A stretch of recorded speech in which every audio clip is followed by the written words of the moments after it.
Hello, this is John, author of the Cabin Owner's Manual. Some erosion that took place back several weeks ago. We had a flood, and it was going to freeze, so we came in and put some peat moss in on top of it to keep it from freezing very quickly. But obviously that's not going to keep the erosion from happening again.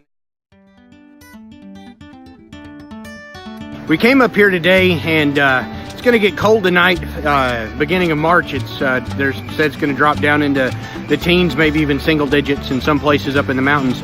And we've got an exposed water pipe from the flood that happened a couple weeks ago. Long story, you can see that where we're at is right beside the creek. And what we're trying to do is keep this exposed pipe from freezing. More or less what happened was the water came down this chute, washed it out, and just kept going, and there's a supply line under here. So what we did is I brought some sphagnum peat moss with some vermiculite in it, create a layer that should help insulate this from the cold and keep it from freezing. Again, and to be honest with you, nothing fixes erosion. You just kind of have to learn how to deal with it. But what we did was we took several tons of river rock. One of the reasons we use river rock is because it's smooth. It's already been in the river.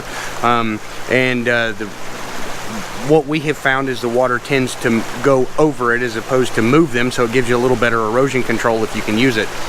But we have taken a couple tons of river rock and filled in underneath the peat moss, and hopefully that will cause the erosion to be better. I'll show you guys what it looks like.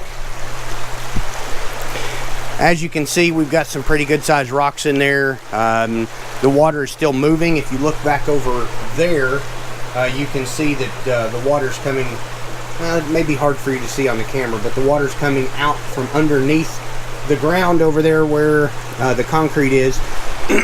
So this probably will not fix the problem. Like I said, nothing fixes erosion. You just kind of have to deal with it. We call it erosion abatement for that reason. Anyway, just thought I'd show you guys this. One of the things that we do here at Cardinal Custom Lawn in the Cabin Owner's Manual. This is John, author of the Cabin Owner's Manual. Have a good day.